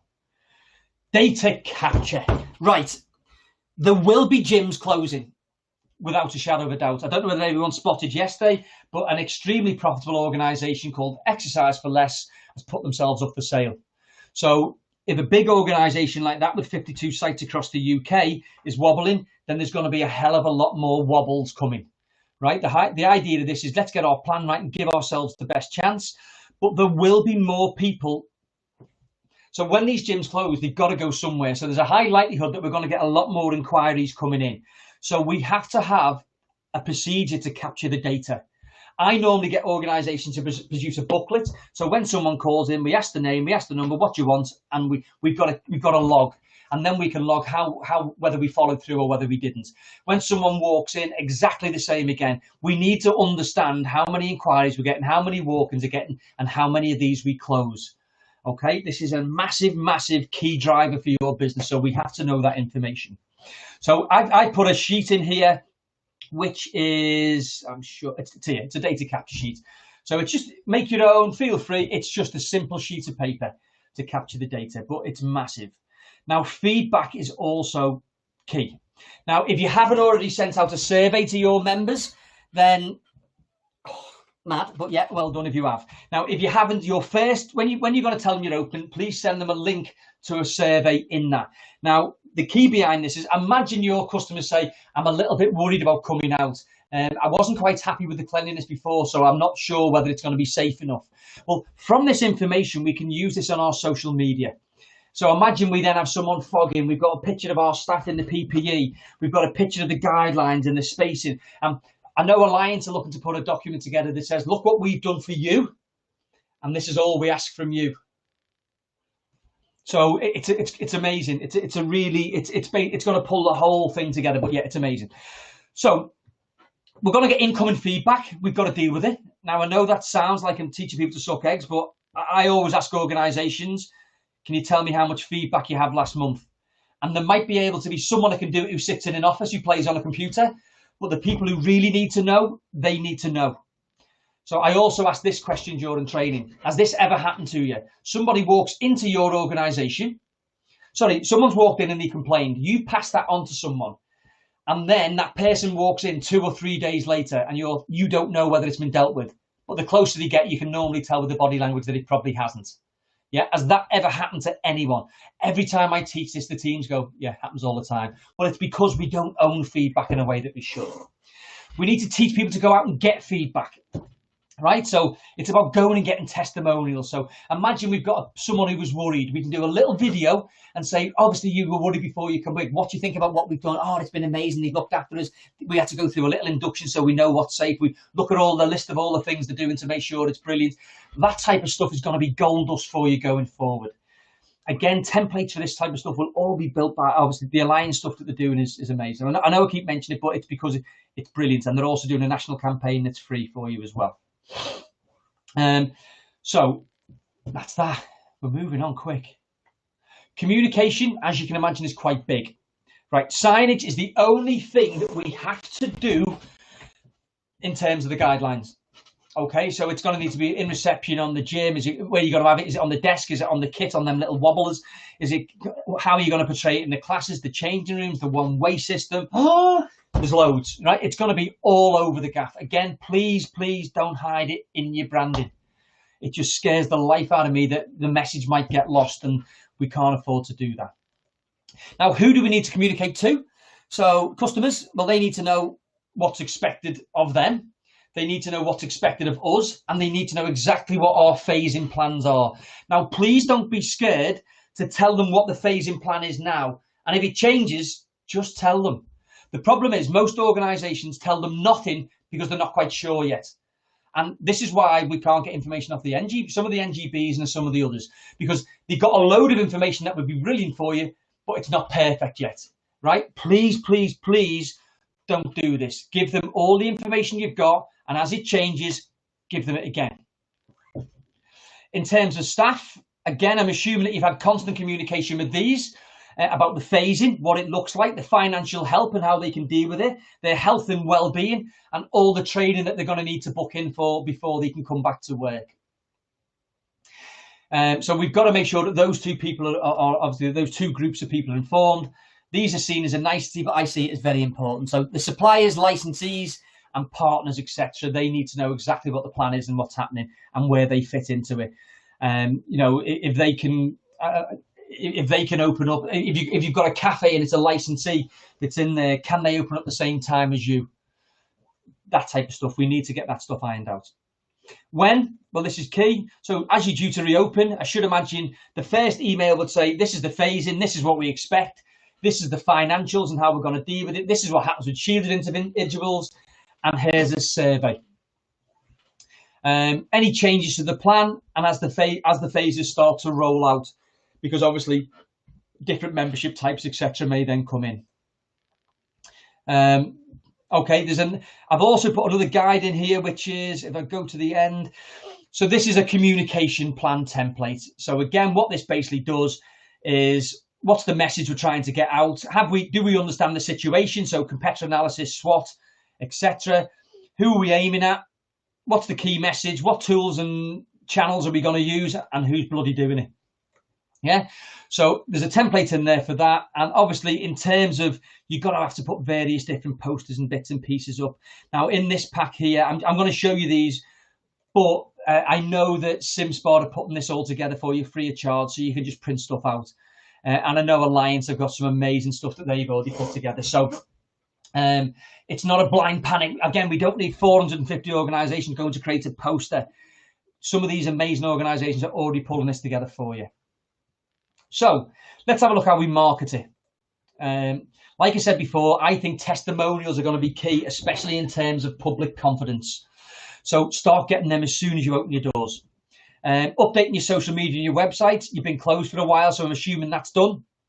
And let them know what cleaning, what staff training. And again, can we get anything on social media for fog cleaning, pics of staff in PPE, etc.? Just look at any of the media snippets from any of the places above. It was one of the gyms in America, and the chief exec's got his little mask on, and he showed him how he's cleaning and all that type of stuff. It's all that type of stuff that they need to know that you're doing this stuff. Now, the hardest part is developing a campaign. Now, luckily enough, there's a massive campaign being done that will be free for everyone that is getting done by Alliance. So you'll be able to pick up this stuff and just run with it. Obviously, if you want help from Alliance, they can take you even further and dig you deeper into how you do it. So the campaign is, we are here, we are ready, all this type of stuff, different phases. We'll have slightly different campaigns. Now, again, I don't want 450 campaigns. We're all trying to do the same thing. It doesn't make sense to go and create it in our own isolation. It just doesn't make sense. So you can see here in this plan, it's brilliant. It basically says about, who we're going to communicate to, the steps and what we're going to do it. And that will also be built into the training, into the SimSport pack. Now, you need a digital strategy. Again, this is probably already started. You're probably already sending people tips on how to stay healthy. Streaming memberships, you're probably going to have a blended membership very soon, which is half virtual, half. You might have virtual pay as you go, etc. You must have workouts posted on there, little bits of information. And like I said before, some organisations have been selling these home fitness packs with rubber bands, kettlebells, mats, MyZone belts, anything like that. Anything that you think can massively help them, so we can try and help them through this tough time. But it's a great opportunity to provide a good service.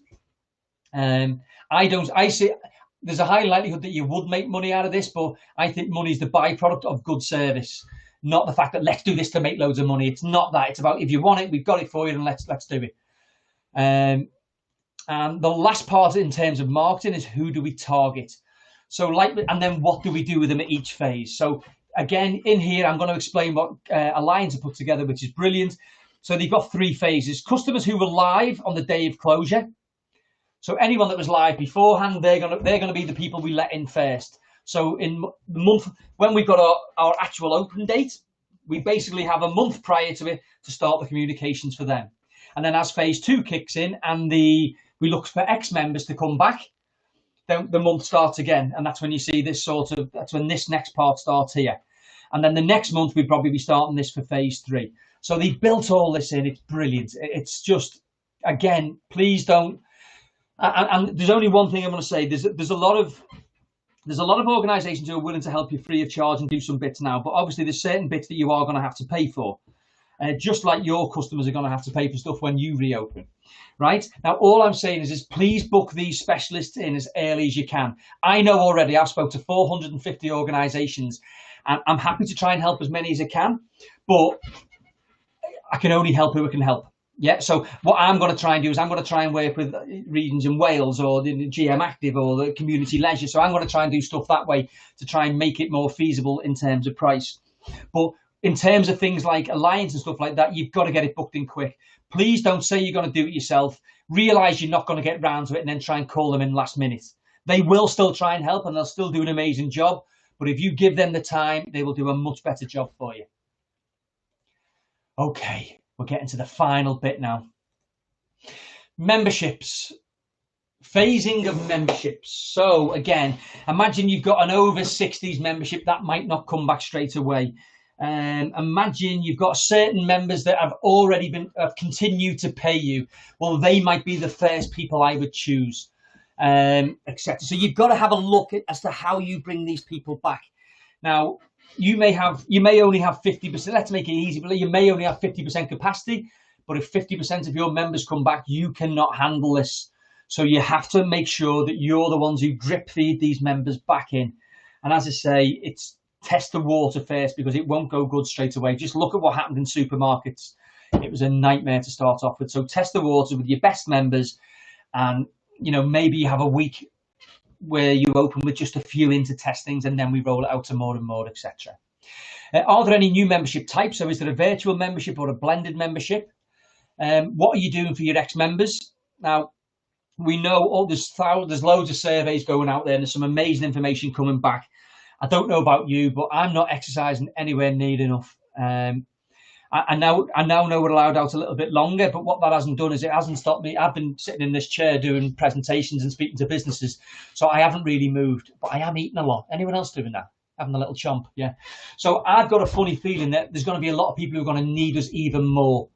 We've got the people who love us, who just need to get back in, and we're going to have people who are going to need us because it's going to cause all the different health issues that they don't get into us. In terms of getting the family involved, so a lot of people have like this Joe Wicks type thing. So can you bring that into your gym? Can that be part of what they do? Can there be online classes for home? Can there be classes where the family can come in and do bits and pieces? We know households can stay together in terms of zoning and blah, blah, blah. Yeah. Now, this next piece of work, like I've said, you can take this document to any organization you like, to any LMS provider and say, look, these are the things that I am going to need to do. So I'm going to give you an overview, and I'll quickly show you the document they put together, which is mind-blowing. Right, so in terms of classes, you are definitely going to need to change the size of your classes on the system, which also probably means you're going to have to make sure you're sharp on your waiting lists as well. Your timings will change. So an hour class, where you used to have one from 5 till 6 and then from one from 6 to 7, you need that 10-minute buffer. So we've definitely got to change the times down. So those things will need to change on the system. If you have a system where people hand you a card and you then take it off them, swipe it and hand it back, we're going to need to move the scanners so they can swipe themselves. Like I've said all along, cashless or contactless where possible.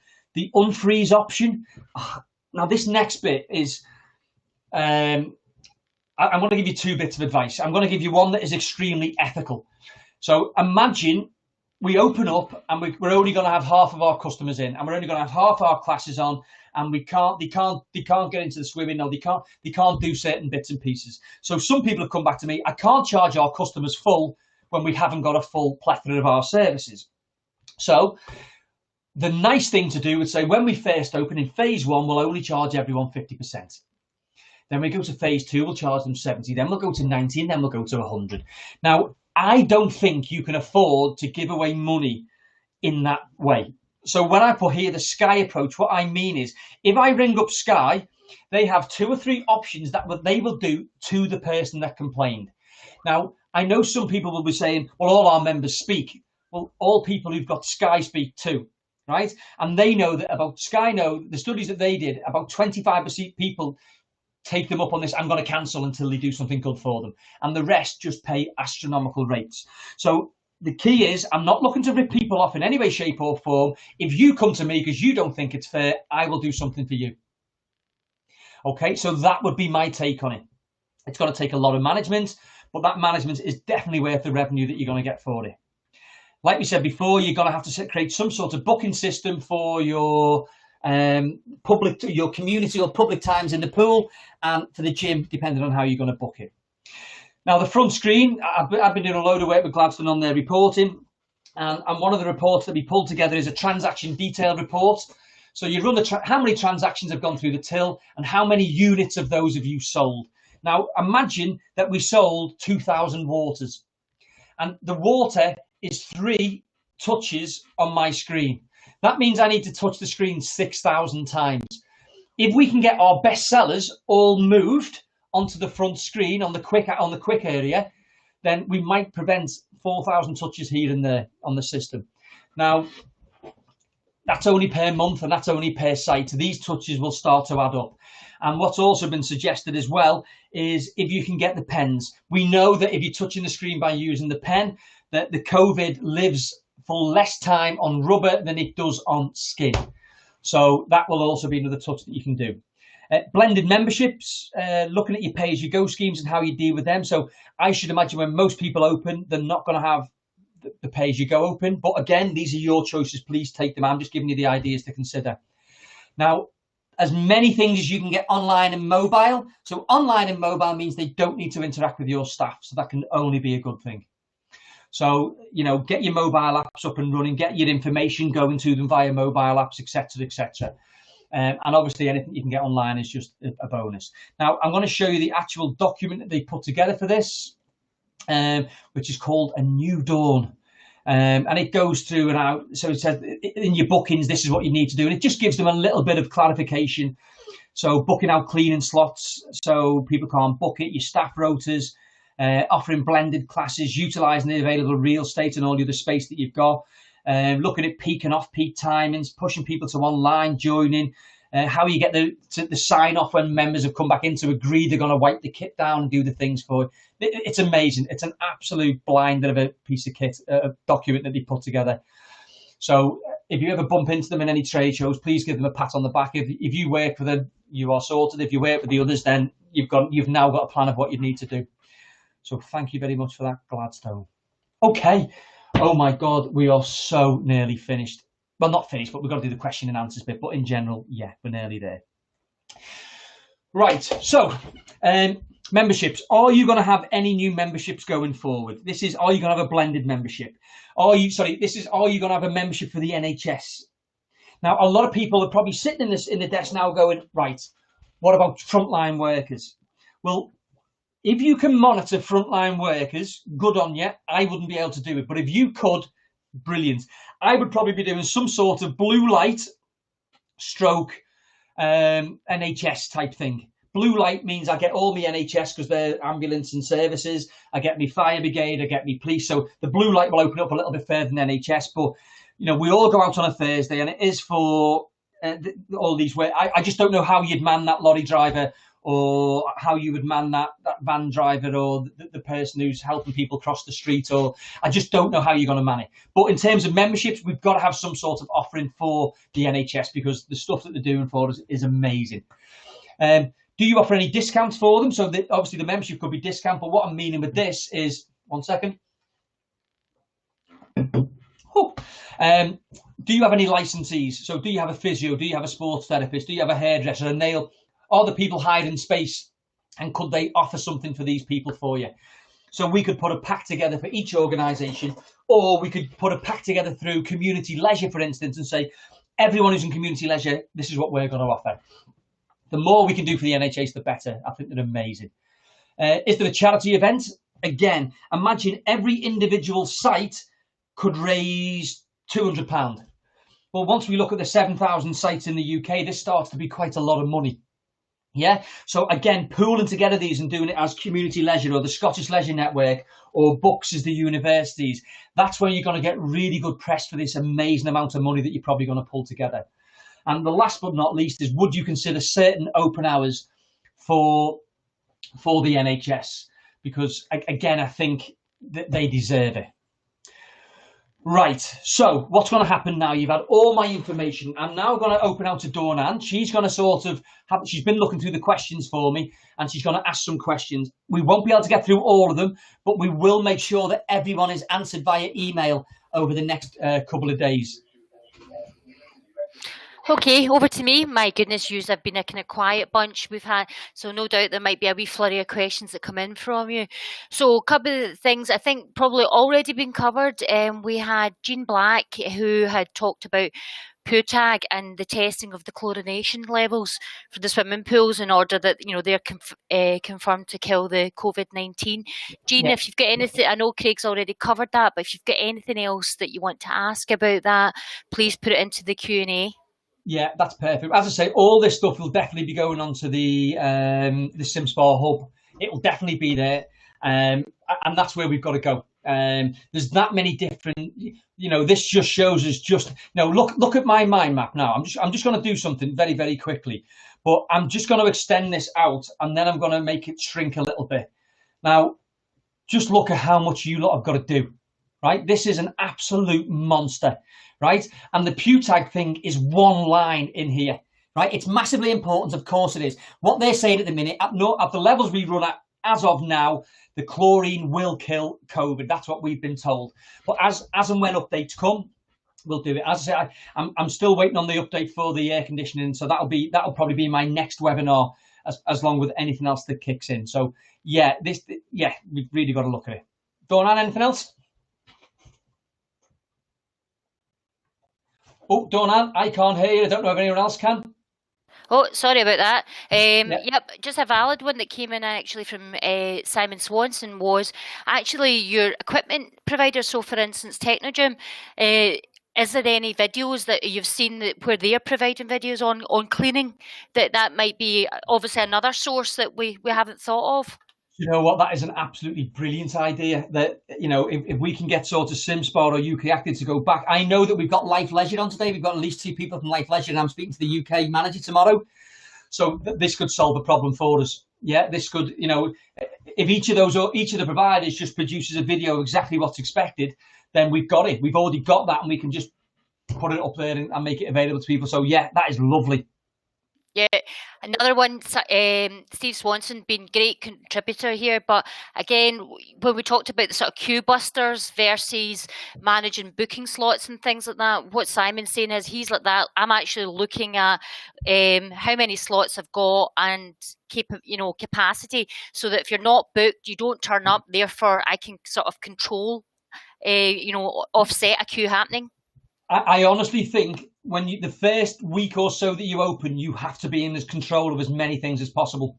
We can't leave it to the public, because if you've got just turn up policy, look what's happened. Did anyone see the Q&B&Q when they did that? It was about 3.5 miles down the road, and that's only in North Wales. I can only imagine what it was like in the rest of the country. So we just can't put ourselves in that situation. So you're dead right. You have to do this. Okay, another one, again, some of the other areas. So Alex Muse came in and sort of said, guidelines in PT relate to outdoor spaces, i.e. only 1-to-1 throughout the day. Again, anything more on PT guidelines? And also, we've got Stacey Snedden coming in, where she runs a pole and aerial studio. So spotting's obviously imperative to their sport as such. Again, anything on guidelines, anything you've heard, any advice? Well, it's funny, Stacey, because my wife used to run a pole studio, Love Spin, so you'd probably be aware of them anyway. Now, the advice for this is that obviously at the minute we can't do it until at least the 4th of July anyway. Now, in terms of things like spotting, what I'd be suggesting is that you need to try and change your choreography for now, for the first phase of going back, to try and create moves where spotting will be taken to the least amount possible. This will lead to exactly the same as things like gymnastics. Whereas if that fall is more important, if they're going to hurt themselves and possibly die and snap their neck because of the way they're going to fall, because it's an upside down invert, then the likelihood is that it's safer to catch them than it is to leave them because of COVID. So, but again, what we're going to be looking at there, Stacey, is looking at some of the gymnastic NGB guidelines as and when they come out. At this moment in time, we can't do anything indoor until the 4th of July anyway. What was the other ones, Dawn? Because there was two questions in one there. Yep. Sorry to confuse you here. Yep. So Alex had just come in saying obviously there's guidelines on the PT and outdoor spaces and one-to-one as such. And, is there anything... So it's only like one-to-one sessions throughout the day. I think he's just... Alex, if there's anything more specific you want to ask on that for Craig, maybe drop that into the Q&A. Okay, another one, just, kind of valid. What we've got is a person that's on, and it's an independent sort of school facility. So what's happened is they've sort of been a wee bit sort of slower on the movement in terms of they closed on the 17th of March, and then what happened from there was... Yeah, that's brilliant. What was doing with membership. So I think just the key point here, Craig, is that they haven't really communicated with their members, and what they're looking for is what kind of approach should they take to bring people back? Right. Well, this is the key, right? It's that fear of not knowing exactly what's happening, so we'll tell them nothing. Now, this is what's got to stop. Now, Brad, you are not the only organisation to do that. I was being a little bit cynical when I was pretending that people have done it. Most people have sent one letter to say it's been frozen, and then they've left them. Or they might put the odd thing on Facebook or on social media, assuming that every single member looks there, when we know most people have probably muted yours because we normally tell them the pool's closed or this is cast, because we normally use our social media incorrectly anyway, right? So, yeah, we're a little bit stuck. I can see other questions coming in here, so I'm sort of trying to answer different things in my head.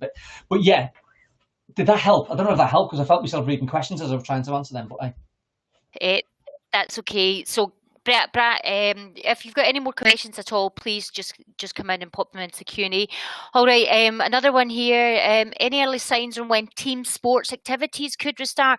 Again, we're starting to think of like indoor, outdoor football, any kind of gathering of people, teams, clubs, these sorts of things. It's not until no time before the 4th of July. Now the problem is that don't start. I would suggest don't start guessing. We know that the professional footballers have been allowed to go back and train, but have you seen the space that they've got in order to do it? Now, we're not going to be able to go back yet. I think we're going to learn from what's happening with the professionals, and then hopefully we'll have some more to take out for those sports. But I'd expect the FA and the NGBs. All I know from the Welsh FA and the English FA is that they've cancelled all sports and finished all leagues, apart from the Premier League and co. So all grassroots and all academy football has all been cancelled. So that's the only information we've been given up to now.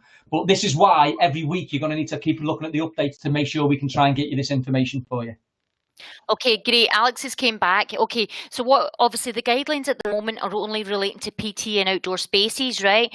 But what he's talking about is sort of PT throughout the day in an allocated alternative area, i.e. a squash court, a badminton court. No. If it's outside and it's public, then he can. If it's inside, then no. Okay, Alex, hopefully that answers your question. One to do with the sort of aircon sort of side of things. We've got Adrian asking about concerning HVAC. Are there measures to improve or implement HEPA filters? Right. The guidelines haven't come out regarding the filters and the air conditioning bits and pieces. So I'm not even going to guess at it or play at it. Basically, we're trying to follow what happened in New Zealand. You can imagine that they're doing something quite well. And that's with all the sort of HEPA filters and bits and pieces. But I don't know enough. Now, this is definitely something that I've been trying to get hold of this information via UK Active, but UK Active have been getting palmed off from the other side on 3 days on the run. So as soon as we get this information, we'll get it on SimSpar. Other than that, I'm not going to guess for you, apart from what I've already said. Okay, a great one that's just came in from Nikki talking about, what about toilet facilities? We've talked about changing rooms, we've talked about queues and things like that. Anything coming out on that? Again, I suppose it depends on what your toilets are and what the layout is. Social distancing. And how are you going to monitor it? That's what's causing people problems. Right, okay. No problem. Carry on, Craig. So, right, what I'm going to do now, Donna, I'm just going to pop back onto the presentation, just show people exactly what they're going to get. So I've got to do my mouse over here in this. So you're going to get a full Excel document with every single thing that you've seen. Okay, so this was updated last night. So the one that you're getting has got more in it than any other presentation that I've done. You're also going to get a copy of a document that was put together by SimSpa to understand and interpret the guidelines. So this is where the must, should, could came from. So obviously I worked through this with SimSpa, and then I added all the flags to the map to make sure it all matched. There's a PPE guide in there, which is okay. There's a risk assessment to get you up and running started. Just need to adapt it. As I say, there'll definitely be a better one coming from Right Directions. In terms of building checks, there's a cleaning training type guide in there to start you off. There's the standards guide. There's the SimSpa guide. There's the posters and bits that you might need to put up around the place. There's the entry-level system stuff from Gladstone. It'll look a bit sexier than that one that's on there. It's the one I showed you before. These are the audit points that you might want to consider that Pro Insight gladly did for us. This is the data capture sheet that you're going to need. This is the spacing. This is the marketing plan. And this is the communication strategy. Now, I can't thank, again, I've done all this for nothing. And I don't want a hero badge for it. I'm doing it because I want to help the industry. But I could not have done it without any of these people helping me. And Right Directions. I wish I would have got them on, but obviously it was late yesterday when I had a meeting with them. But yeah, without Dawnan's help for this, I wouldn't have been able to do. We've actually hit probably just under 800 people and over 450 organisations with this data. And as you say, it's about getting you all kick-started and free. Now, I've got a little question before we go into that. I've got two questions. First and foremost, up to now, can you answer this question for me, please? Can you rate out of 5 stars this webinar and how helpful you feel that this has been?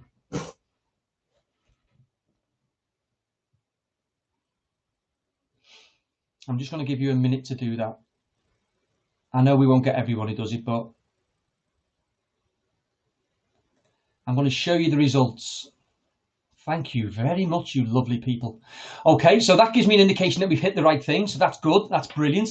This next one is this part. So would you be willing to share best practice and have weekly updates to interpret the guidance and best practice? Is this something that you'd be interested in?